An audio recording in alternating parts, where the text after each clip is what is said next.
Hello, it is a beautiful Saturday. It is 11:16. I am bringing Megan some Jersey Mike's for her lunch break just to make her day a little bit better. The topic of this Yap Sesh is I want to talk about my game development stuff a little bit. Where I'm going, plans, things I've learned, whatever. So with game development, there's a huge burnout that comes along with this, especially creating a whole game by yourself. So it's like I go hard for a couple months and I get burnt and then I don't want to touch it at all. I'm using Unreal Engine and I'm currently making a game. I'm not dead set on the name of it, but I think it's going to be something along the lines of Sigils of Aria. The premise is a character is born of these magic sigils. This magic comes from the earth and your character has special powers. But it's like a harvesting game as well as an action RPG. I definitely wear my influences on my sleeve as far as this game goes. So RuneScape is one of them with the skilling and the harvesting aspects and stuff like that. So there's going to be systems similar to that. Mining, crafting, stuff like that, which I already have. I have the harvesting, so that would go into your alchemy spell. So when you're harvesting, or not your skill, I already have it so you harvest plants, and then you go to a cauldron, and then you can create potions. So I have a system almost complete. I have it completed up to the point of where you can you collect the different plants, and then you take it to the cauldron, and you can brew the potion. Now, I'm kind of stuck on having the potion pop up in your inventory after you're done brewing the potion. So that's where I'm at with that. But I also have mining, so you'll go up to your rock to mine. Right now, all I have is copper rock, but you're gonna have, it's gonna be a bunch of different kinds. But I have that right now, but I haven't really gotten much further other than just collecting it and it going to your inventory. Eventually, you will be able to collect stuff, and then you'll take it to a smelter, do all that, just like in RuneScape. Then you'll be able to build your own gear and da-da-da. You're going to need to have certain levels to actually mine certain rocks to get certain ore and to craft certain gear and all of that. So really, that's one of the things. I want it to be a slow burn game, but I think I really want to work on the storytelling. And so what I've noticed is a lot of the systems and skills, I guess, are kind of like RuneScape, but the gameplay is almost a Witcher 3-esque. So I guess you could call it, I don't know, an action RPG skilling game. I don't know. I'm still working out all the kinks and everything, but because I want the drip progression, I think is the correct terminology of the RuneScape skilling, but I also want the action and the storytelling of The Witcher. So that's kind of what I've been working on. I've gotten a lot further in this version than I have in past versions. So in past versions that I posted old videos on my YouTube channel where I could do spells, run around, stuff like that. But in those, I was focusing a lot more on world building aspects. And on this, my most current version, I really just wanted to focus on the different systems, because I wanted to actually have not a completed game before, but I wanted to have all my systems very close to done before I actually started world building. So I want my skilling done. I want my attacks done. I want enemies in the world. I want AI of the enemies.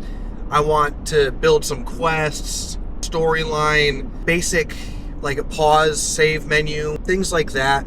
Now, because I'm a beginner developer, I don't think I'm going to do a character creation thing. So with the storyline that I have going, it's you're born of sigils, you're a warrior born of sigils. And I think I'm just going to either do like male or female character. And if I do end up doing character customization, it'll probably be it's not going to be super in depth. And it's going to be something where you're not like picking a class, you just are going to play the game and you can choose as you go what your class will be, I guess. So what else? I eventually want to implement, I still have to work on my merchants, so I want to do a banking system, stuff like that.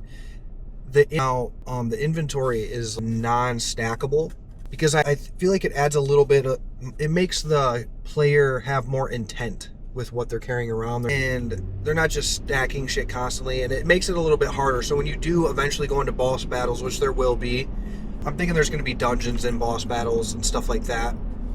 But when that eventually comes about, you're going to have to be more intentional with what you're bringing with you as far as potions, as far as, I don't know, food maybe. I'm thinking because I want there to be a little bit more thought behind it. I don't want it to just be a hack and slash where you're just going in and just swinging and dodging, just like I don't want it to be like a Souls, I don't know, I guess not a Souls replica.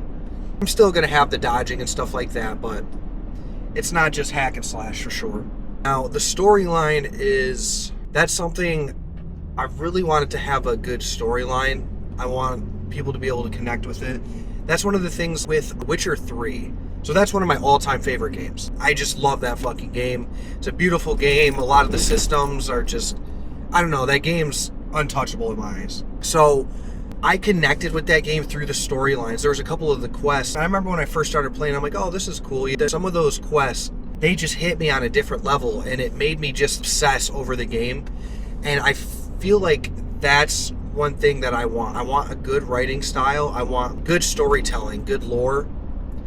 And with the quests, I don't just want... So many of these new MMORPGs now are so... go out and kill 100, I don't know, wolves, whatever. And there's no real reasoning behind the quests. I don't want my quests to feel empty. I actually want to take time and write these quests out and have a story behind them and have them intertwine with what's going on. Because it is a single player game. I think I haven't mentioned that. It's a single player game. It's not going to be online based. Again, I'm a beginner, and for my first project, I don't think it's wise to try to take on an MMORPG with the servers and with everything else that comes along with that. It's just a little more than a little bit, but it's more complicated, right? So I think I'm just going to focus on the single player. And you know what? Later on down the line, when my first rendition of this is released, maybe the second version, second game, whatever, if it comes to that, then maybe I can focus on having it online. But this version, I just don't think I'm just a single developer, and that's a lot to take on. That's a huge project. So, not to mention, I'm still learning. But we'll see what we can do in the future. I'm going to continue to learn and continue to grow.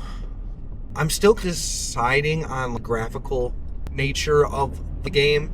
I don't know if I want to go for more realism or if I want to go for more stylized. I feel like if you optimize it correctly, it can run pretty good on lower end PCs. And I want my game, I want to make it so a broad spectrum of people can play it. Not everybody has a super high end PC and stuff like that. Which leads me to my next one. I'm not having the game be controller based. So because with my inventory system and all of that, you have to use a mouse. So it's WASD with the mouse, and that's how you'll play the game. But when it comes to the inventory systems and stuff like that, the mouse pops up on the screen and you'll be using the mouse to do things as far as that goes. So it's kind of hard to implement something like that with controller. So I don't know, maybe later on I can try to do that, but right now I just want to focus on my PC game. I think my goal really is to just, this isn't going to be a huge game, but I just want to release something on Steam just to say that I did, just to have it out there. But I don't want it to just be some shitty thrown together thing, because it seems like really in the space, the indie horror game space, there's a lot of people who just throw shit together just to get it out, and I feel like a lot of it is just not really thought about too much. And I get it, as someone who's just starting, they just want to get something out there. But it's also like, I look at this as like art form. It's a great mix of technicality and art, and I feel like you gotta put some thought into it, or it really just turns into a technical, I don't know, shit show. Really, it's not even. So I don't know, I don't want to release some stupid game. I want it to have some thought behind it. And so I think I'm gonna put sorry, I'm driving. I think I'm gonna put just a little preview of what I got going so far. Some of the systems, maybe. I don't know, maybe I won't, because I don't know, I'm not happy with everything that I have so far. Maybe I'll implement some more systems. I do want to finish my crafting system, I'm saying for the potions anyway, the alchemy system. I would like to finish that first before I post any previews. I do have my skilling level set up. I don't know if I said that. So my skills, I have a few skills. I have alchemy, mining, hack, defense, magic, and the total character level, which all of the skills feed into your total character level. So I have obviously my alchemy and I have my mining. Those two are set up, but they don't bleed into the total character level yet, which I gotta figure out how to implement that. So that's pretty much what I got so far. Maybe, I don't think I will post a preview of the video. I was debating on if I was gonna, at the end of this Yap session, I was gonna just post a little preview of the play, what I have, but I think I'm gonna wait a little bit. And so that's about it. Sigils of Aria, work in progress.